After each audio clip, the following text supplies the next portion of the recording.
el Streptococcus pyogenes, del grupo B, como el Galantiae, el Staphylococcus aureus y la listeriosis, Listeria monocytogenes. Asimismo, puede ser dada infecciones en el embarazo por salmonella, shigella, la enfermedad de Hansen y la enfermedad de Lyme, que son menos frecuentes.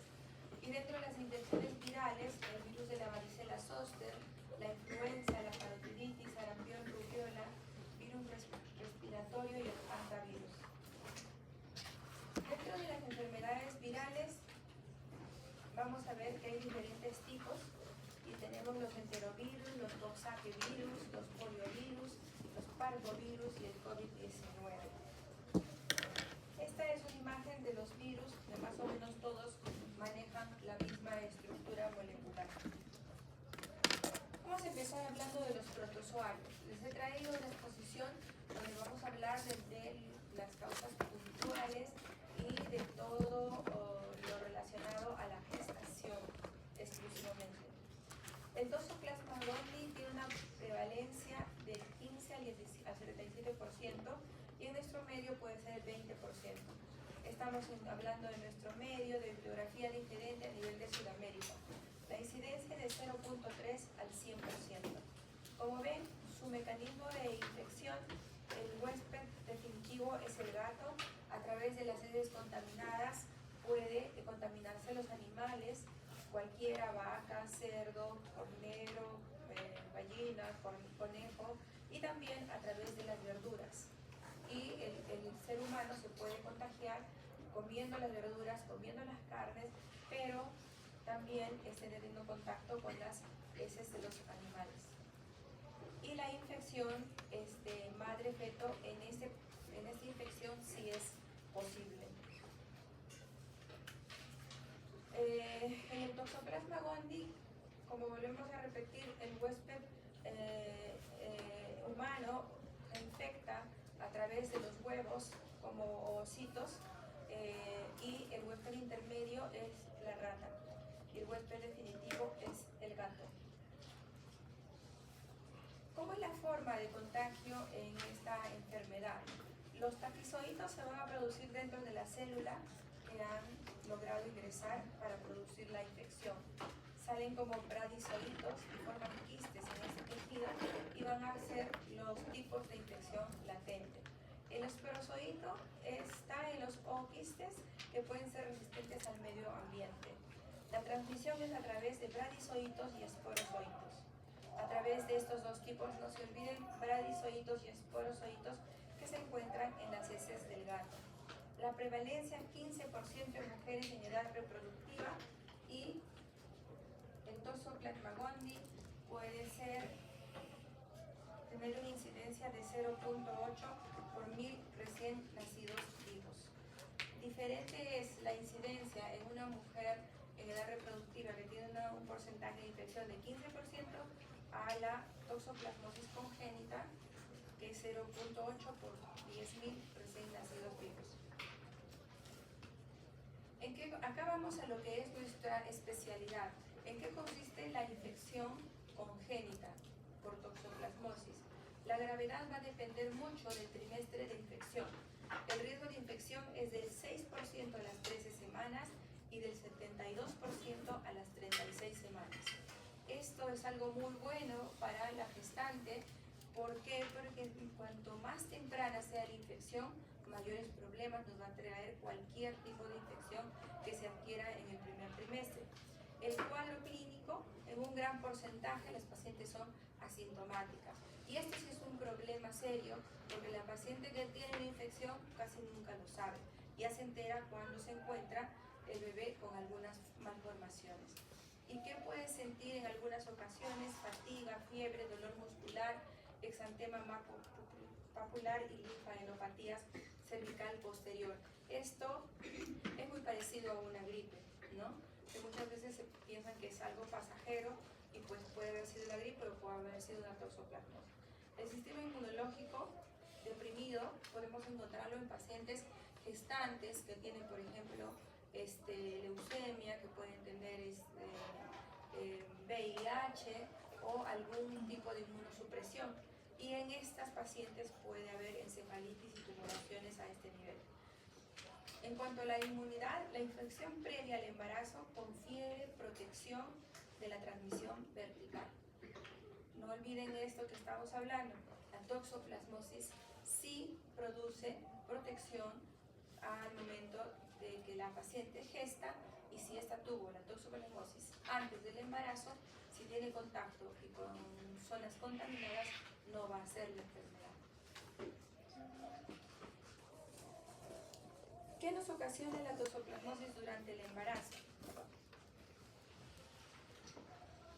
Parto prematuro, recién nacido, sin estigmas de infección y recién nacidos con signos clínicos de infección. ¿Qué puede ocasionar? RCIU, como conversamos en la clase de RCIU. Las infecciones van a causar esta alteración, van a tener los bebés de parto esplenomegalia, ictericia, anemia, ¿no? Afección neurológica y algo que es muy típico de la toxoplasmosis, que son calcificaciones intracraneales. Hidrocefalia, microcefalia, corioretinitis y discapacidad del aprendizaje en los recién nacidos que logran sobrevivir.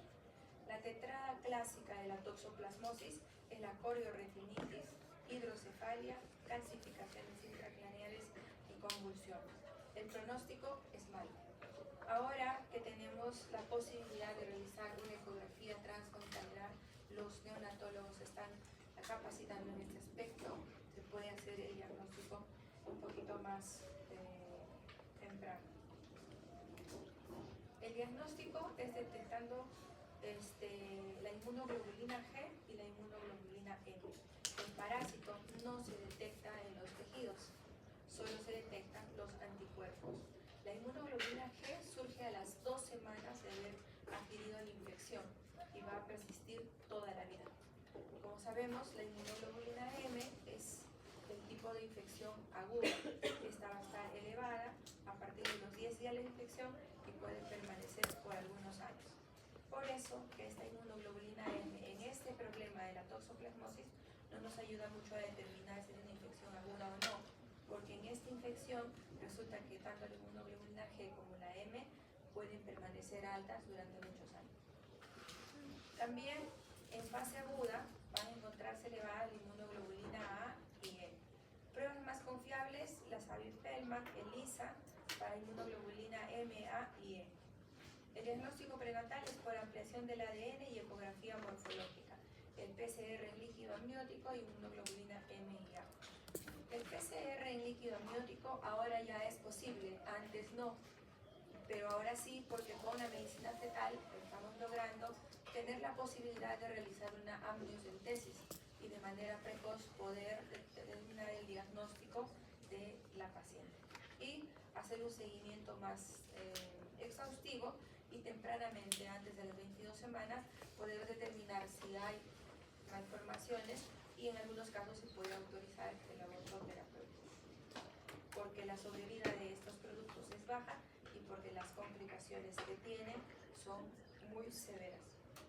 Entonces, no se olviden, en esta patología, aparte de la inmunoglobulina G y M, también tenemos que estudiar la inmunoglobulina A y M, que nos ayuda para determinar fase aguda o fase crónica.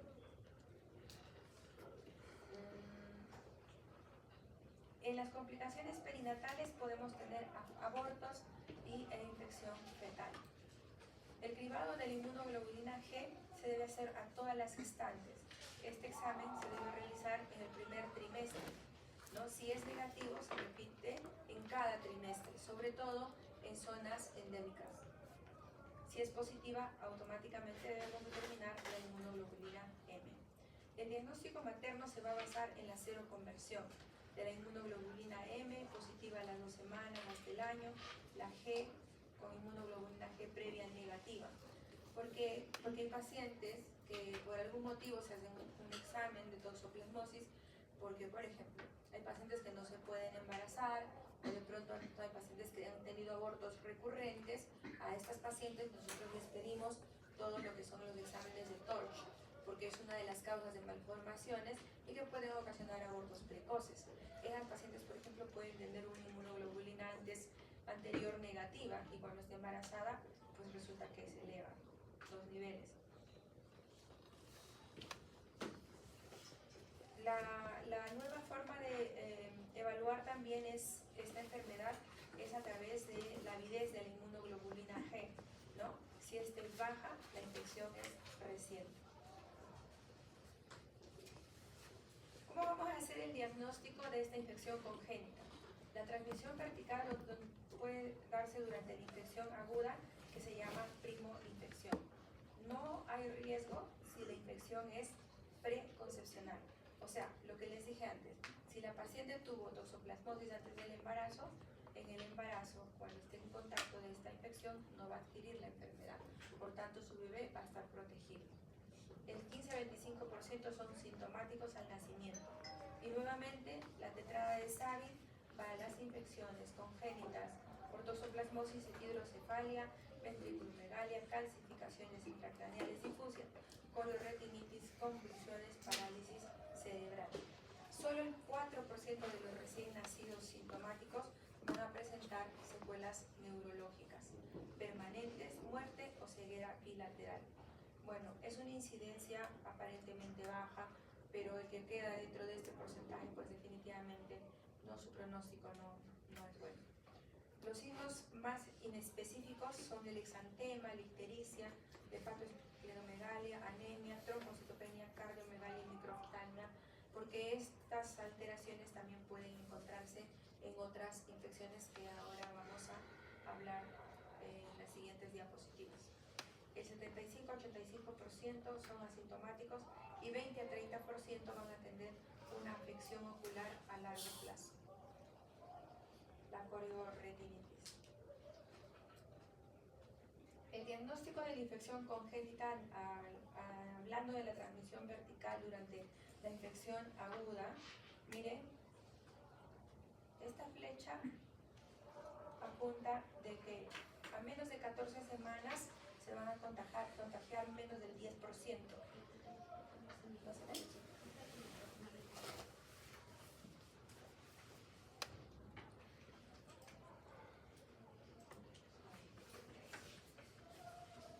Ok, gracias.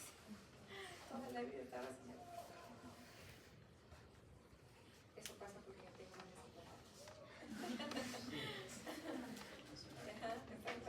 Este es el curso de...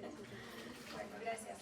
Entonces, en menos de 14 semanas, menos del 10% va a adquirir la infección. Entre las 14 y 28 semanas, un 15-55%. Y más de 28 semanas, el 55 al 80% pueden adquirir la infección. Pero también hay una flecha que está invertida. ¿Qué quiere decir? Que a menos edad de contagio, mayor afección. A mayor edad gestacional, menor afección fetal. Está inversamente proporcional. Eso también recuerden para las preguntas de caso clínico. La infección fetal en menos de 14 semanas es altísima, miren, 60%. A la mitad del periodo de gestación, 25%.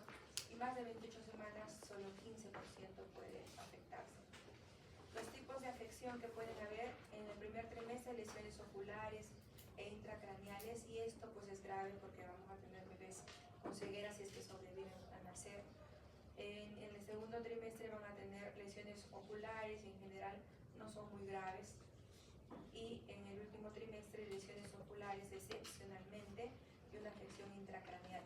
Aquí se van a encontrar calcificaciones intracraneales escasas que algunas veces, por ser de tipo calcificaciones, van a ocasionar convulsiones, y hay niños que nacen normales, se ven normales, y de pronto al año, 2 años empiezan a convulsionar o antes, y se hacen los estudios y es un bebé que tenía una infección por toxoplasmosis de tipo congénito.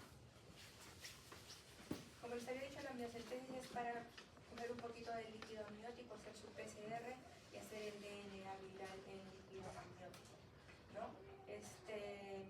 El diagnóstico ¿cuándo hacer el diagnóstico de preinfección o diagnóstico serológico de la madre que no es concluyente o hallazgos ecográficos? Dicen que al menos a las 4 semanas después del inicio de la infección materna, ¿no? No se debe realizar la amniocentesis antes de las 18 semanas. La amniocentesis debe realizarse después de las 18 semanas. Generalmente la hacemos a las 19, 20 semanas. También se habla de otro procedimiento invasivo, que es la cordocentesis, que es para detectar inmunoglobulina M en la sangre fetal en más de 20 semanas. Este procedimiento de la cordocentesis es un poquito más difícil, pero con el avance de la medicina fetal, ahora ya se puede realizar cordocentesis, amniocentesis, operaciones intraútero. Otros parámetros inespecíficos que podemos encontrar van a ser leucocitosis, plaquetas, enzimas hepáticas alteradas, ¿no? Y la infección fetal tiene que realizarse un seguimiento cuando en estas pruebas que hemos realizado, sea amniocentesis o sea cordocentesis, el DNA sale positivo para la infección. Entonces tenemos que hacer seguimientos ecográficos cada 3 semanas, ¿no? Y también tenemos que hacer los estudios de inmunoglobulina de manera mensual, y a veces se puede realizar resonancia magnética, pero aquí lo marcan como que no, porque no es tan necesario. Ahora puede estar autorizada la resonancia, la tomografía de una paciente gestante, pero hay que evaluar riesgo-beneficio. El diagnóstico de infección fetal se va a realizar por ecografía de acuerdo a los signos que se encuentran. Signos ecográficos: dilataciones ventriculares, densidades cerebrales, ecogenicidad intestinal aumentada, procesos inflamatorios placentarios, hepatomegalia y densidades hepáticas, presencia de signos ecográficos. Si la infección materna ha sido antes de las 16 semanas, 60% de los productos van a tener signos ecográficos. Si la infección materna está entre 17 y 23, el 25% de fetos infectados tendrán signos ecográficos.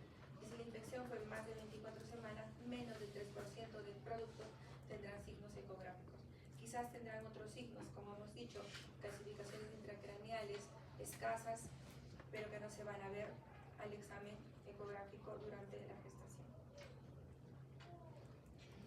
Dentro de las anomalías del sistema nervioso central ya los hemos mencionado, pero para reforzar el conocimiento hay ventriculomegalia, nódulos hiperecogénicos múltiples, periventriculares, en la zona de núcleo caudado, en la zona de los tálamos, calcificaciones, va a haber una disgenesia del cuerpo calloso, puede que no encontremos el cuerpo calloso, lesiones no progresivas, la hidrocefalia, porencefalia, microcefalia y anomalías extra sistema nervioso central, hiperocogenicidad intestinal, hepatoesplenomegalia.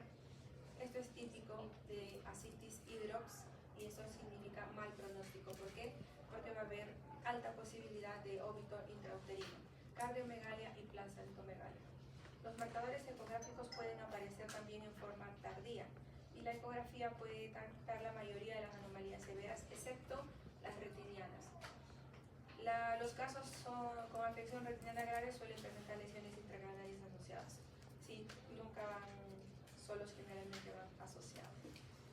Acá tenemos imágenes ecográficas, como ven allá. Esta es una ventriculomegalia que se hace el diagnóstico. Puede hacerse desde ecografía genética, pero es mucho más típico y más fácil de diagnosticar en la ecografía morfológica.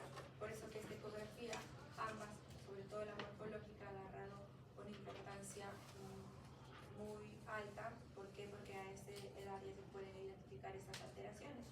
Y vamos a la inversa. Si no hubo un estudio anterior y hacemos la ecografía morfológica, vamos a averiguar cuál es la causa y se empiezan a hacer los estudios para diagnosticar qué infección es la que ha causado estas alteraciones. Acá ven algunos nódulos hiperecogénicos, sus calcificaciones difusas y disgenesia del cuerpo calloso.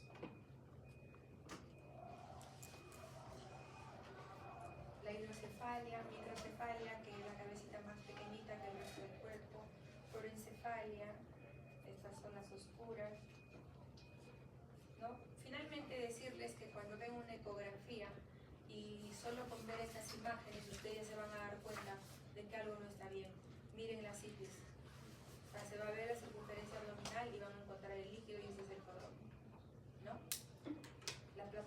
microcefalia, la placenta es una placenta grande que abarca la cavidad uterina y desplaza un poco al feto incluso. La cardiomegalia también es muy fácil de diagnosticarla. ¿Por qué? Porque en la ecografía morfológica debe haber un tercio de ocupación del corazón y un tercio para cada pulmón. Pero acá están viendo que casi está abarcando la mitad de la circunferencia torácica. Acá también mira esta línea oscura, ese es el líquido pacífico por el hidrox, y este es el hígado, está muy crecido, ahí está el esplenomegalia. Y la hiperecogenicidad intestinal, que también es diagnosticado durante la ecografía morfológica. Fases de la infección: fase generalizada aguda, fase de encefalitis aguda y fase de daño cerebral, donde va a haber un retraso psicomotor. El tratamiento solo se recomienda la detección sistémica si la paciente es VIH positiva y en zonas endémicas.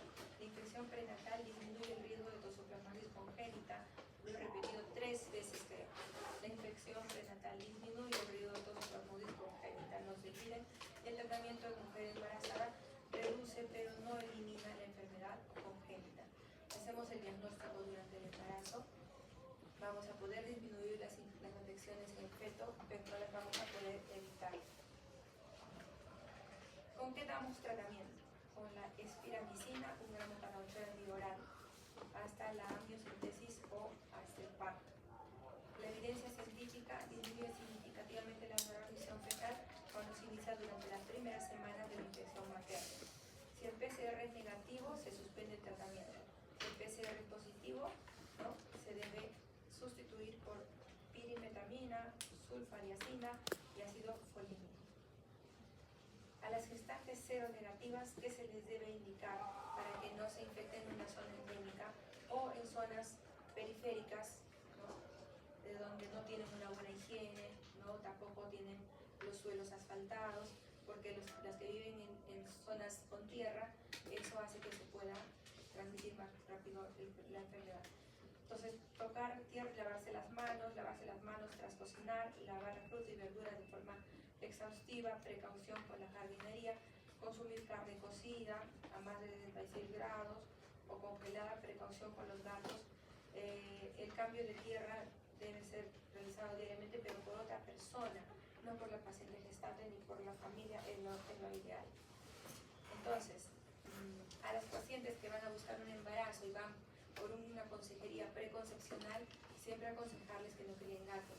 El porcentaje de crianza de gatos en pacientes que van a gestar o que están gestando es bastante alto. Ahora, gracias a la medicina veterinaria, ya hay forma de prevenir este problema, pero todavía sigue habiendo un alto porcentaje de transmisión.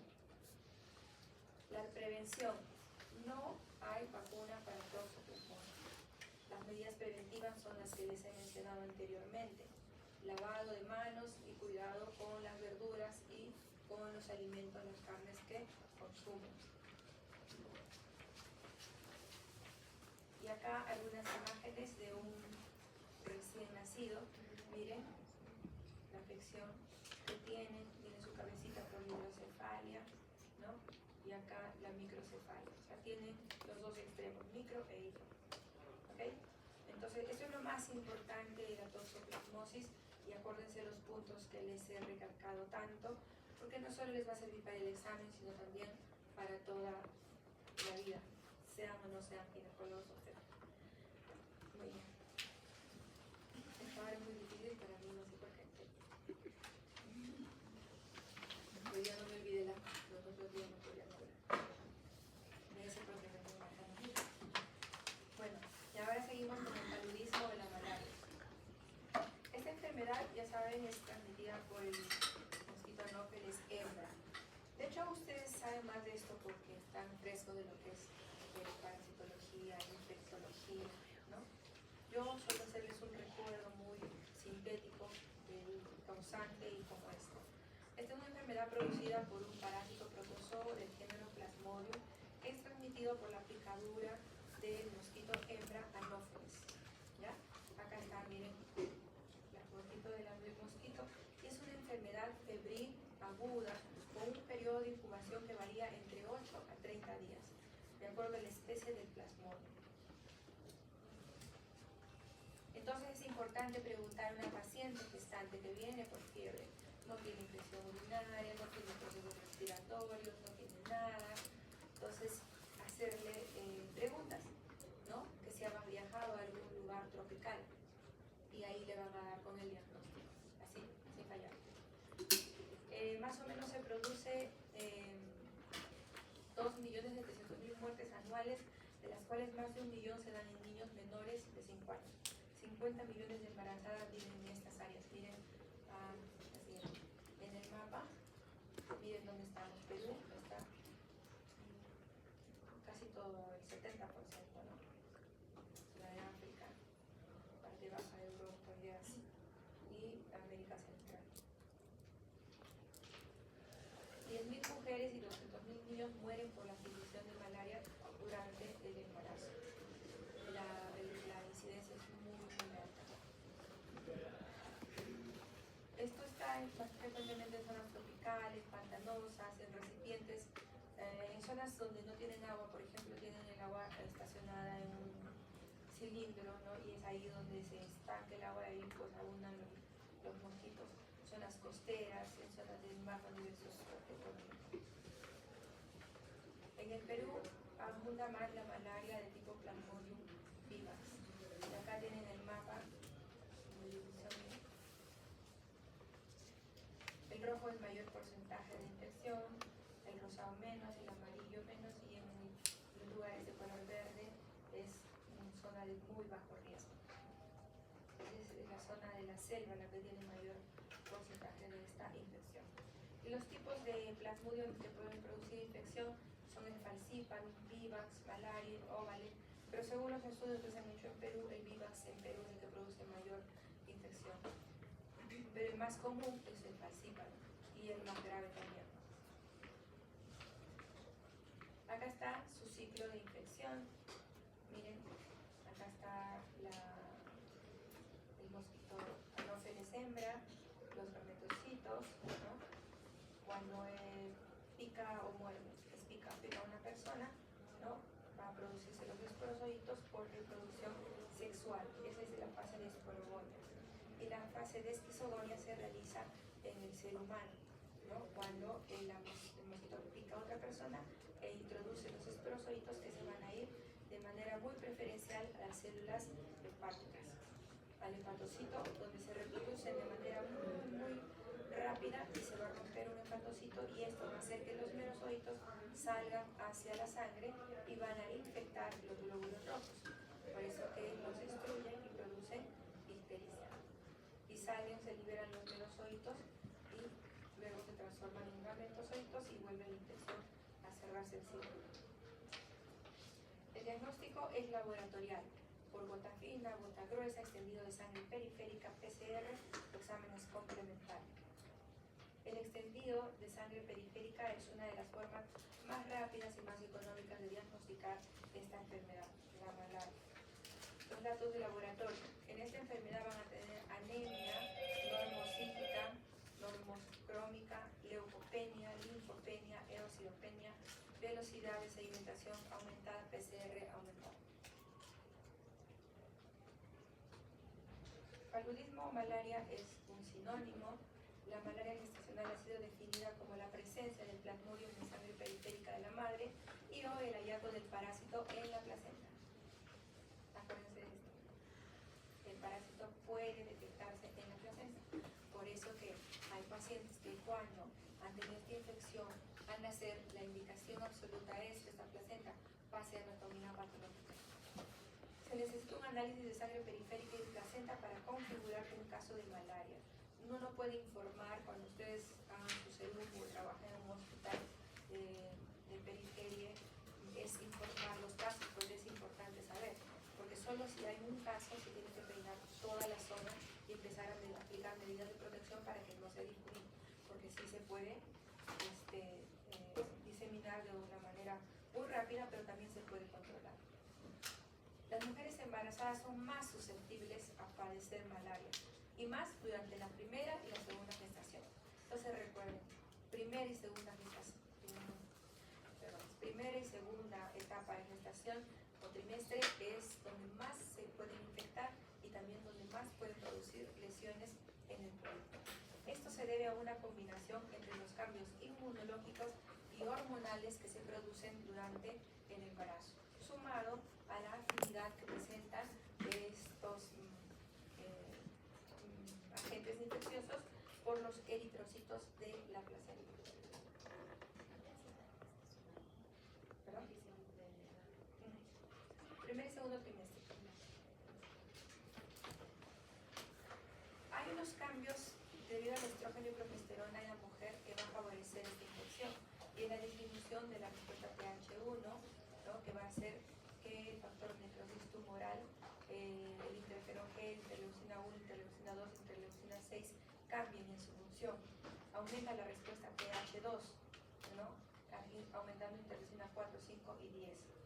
Por eso que el sistema inmunológico de la mujer es bastante distinto y por esto también, como habíamos hablado antes en una clase, es de que la artritis reumatoide se atenúa durante el embarazo por el cambio del sistema inmunológico de la paciente.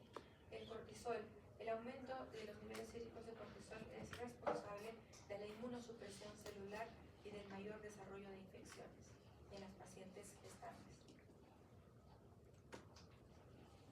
Los eritrocitos infectados se acumulan en el espacio intervelloso. Eso es importante. Los eritrocitos van a estar en el espacio intervelloso, pues lógicamente. Sabemos que la circulación materno-fetal no tiene un contacto directo, ¿no? Sino a través del espacio intervelloso. La fase parasitaria que encontramos en la placenta es de tipo trombozoito y esquizonte. Se encuentra la hemozoína, además se producen depósitos de fibrina en el mismo lugar. O sea, eso quiere decir que en la placenta van a encontrar estos hallazgos en la anatomía patológica. Aquí tenemos el espacio intervelloso, y acá tenemos una ampliación. Miren. Entonces, por ahí es que se comunica la madre y el feto. Este espacio intervelloso es un espacio clave e importante entre la madre y el feto. El Plasmodium falciparum infecta los eritrocitos que poseen una gran afinidad por la placenta. El eritrocito infectado se sitúa en el espacio intervelloso y ahí se va a unir a un receptor que es el condroitin sulfato A. El hematíe se fija al condroitin sulfato A través de un antígeno variante de la membrana. Contra este mismo antígeno es que se produce inmunoglobulina G, que van a mediar una inmunidad propia de la gestación. Los niveles de esta inmunoglobulina G empiezan a detectarse a partir de la semana 20 en pacientes primíparas y mucho antes y más rápido en las multíparas.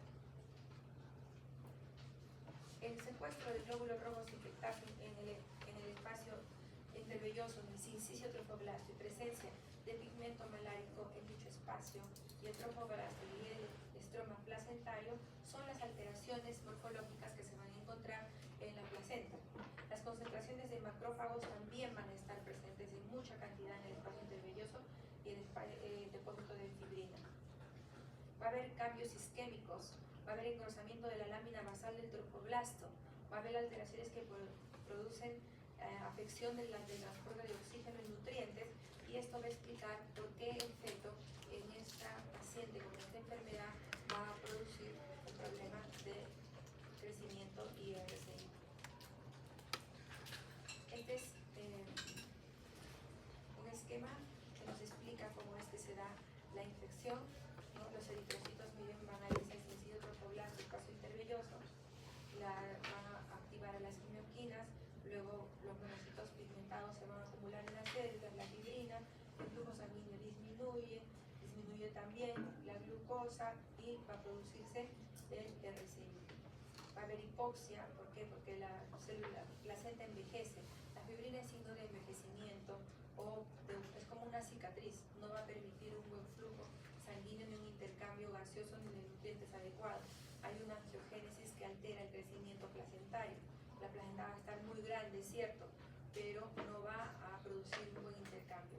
Entonces es por eso que se produce el RCI, por una alteración básicamente placentaria, pero a nivel del espacio intervelloso. La infección del cordón es frecuente, pero es raro que aparezca clínica en el neonato, ya que la inmunoglobulina G anti-BCA de la madre atraviesa la placenta y protege al feto. No se olviden eso. Esta inmunoglobulina G va a proteger al feto. La infección fetal puede ser adquirida de forma antenatal por microtransfusión a través de la placenta, lo que estimula a las células B y beta para producir una respuesta frente a la malaria. Además, la malaria induce producción de células T reguladoras, CD4, CD25 en el cordón, y esto aumenta los niveles de interleucina 10 y disminuye el interferón gamma. Si la madre está inmunosuprimida, la malaria podría presentarse de forma congénita, con una enfermedad severa entre 2 a 6 semanas tras el parto. Actualmente la infección de malaria congénita es desde un 8 a 33%. La prevalencia es mayor en primíparas que en multíparas. La infección se debe sobre todo a la especie de Plasmodium falciparum. Las mujeres jóvenes se ven más afectadas. En zonas de baja endemia, todas las mujeres, independientemente de su calidad, son igualmente susceptibles a la infección en las zonas endémicas, y el pico de parasitemia se produce durante el segundo trimestre. En áreas de baja transmisión, la inmunidad adquirida es baja o nula. La infección clínica ocasiona enfermedad grave. El riesgo materno es grave porque puede ocasionar muerte materna. Y el riesgo fetal, si es alto, va a haber abortos espontáneos, parto pretérmino, muerte fetal intraútero. En las áreas de alta transmisión, la inmunidad adquirida es alta, por tanto la infección va a ser asintomática. Puede haber anemia materna, mortalidad materna, pero también va a haber infección placentaria, bajo peso al nacimiento y alta mortalidad infantil y alteraciones del desarrollo. Acá tenemos los síntomas que vamos a tener, y el síntoma más frecuente es la fiebre, 79%, cefalea, escalofríos y vómitos. Dolor muscular, dolor abdominal, artalgia, sudoración, náuseas, dificultad respiratoria y convulsión. Yo tuve una paciente que no estaba embarazada, pero que sí venía a consulta por fiebre, escalofríos, cefalea, y no le encontraban nada en sus exámenes de lo cultivo, en sus exámenes, en su ecografía, pensaban en enfermedad pélvica, tenía algo de dolor. Y había coincidido que tenía infección pélvica y también infección por malaria. Entonces, conversando con ella y viéndola, estaba un poco histérica, le pregunté si había viajado para la selva, y dijo que sí. Y hicimos el examen y le salió positivo. Entonces, cuando tengan una paciente, sea embarazada o no, con fiebre que no tiene explicación, es una de las enfermedades que hay que estudiar. Dentro de los criterios clínicos para ver la severidad de la malaria, tenemos alteración de la conciencia o coma, postración y debilidad, incapacidad para alimentarse, dificultad respiratoria, más de un episodio de convulsiones en 24 horas, shock circulatorio o shock hipovolémico, edema del pulmón, sangrado abdominal espontáneo, ictericia clínica. Este signo es bastante frecuente. En el laboratorio vamos a encontrar hemoglobinuria, anemia grave, menos de 7, sin que se vean pérdidas evidentes, ¿no? Como un sangrado genital, qué sé yo. Hipoglicemia, acidosis metabólica, daño renal, hiperlactemia e hiperparasitemia. Los criterios epidemiológicos, como les contaba de la paciente, es proceder a una zona endémica, tener un contacto familiar, haber recibido transfusiones y ser adicto a drogas. Dentro de los criterios clínicos, episodios paroxísticos de fiebre, escalofríos, sudoración y otros como anemia, esplenomegalia, cefalea y lumbalgia. Criterios parasitológicos, el protis de sangre que hemos mencionado, que es la base para el diagnóstico de malaria aguda. Protis en sangre periférica. Complicaciones, como ya las mencionamos, a cualquier nivel de hígado, de cerebro, convulsiones, incluso muerte. Sea esta enfermedad sintomática o asintomática, siempre va a producir una tasa de morbimortalidad importante durante el embarazo. El Plasmodium falciparum se asocia con altas tasas de morbimortalidad y en etapas iniciales de causar abortos. Es muy frecuente que los abortos se den cuando se den infección en el primer trimestre. Es más frecuente en los últimos 2 trimestres y en el puerperio. Eso en parte es bueno. ¿Por qué? Porque no vamos a tener infecciones severas ni tampoco vamos a tener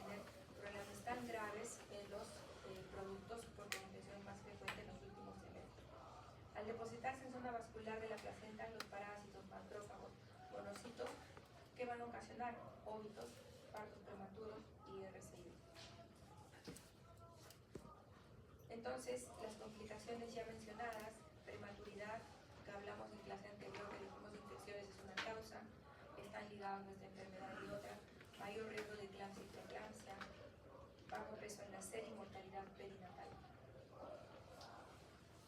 Hemorragia postparto aumenta hasta un 50% porque hay alteración en las plaquetas, infección congénita, todo tipo de malaria puede ser transmitido de forma congénita, pero más en los casos de infección por el vivax o falciparum, ¿ya? Las dos especies son las que pueden producir más infección congénita, vivax y falciparum. La mortalidad materna en la mayoría de casos son adolescentes, primigestas, primíparas y casi siempre se debe a la anemia severa que produce esta infección y a la alteración hepática. El tratamiento en adultos, cloroquina y primaquina, en gestantes, cloroquina. 10 miligramos, 10 miligramos por kilo por día y luego semanalmente 5 miligramos por kilo de peso hasta la semana del parto. Y después del parto 15 miligramos diarios durante 7 días de primaquina. Acá tienen el cuadrito de la administración de primaquina y de cloroquina. Y la advertencia que quiero que recuerden, que la primaquina no debe administrarse a gestantes. Solo podemos administrar la cloroquina. Hasta el día del parto, 2 tabletas. Primero, la primera semana 4, 4, 2 y después en la segunda semana podemos dar 2 tabletas por el mes.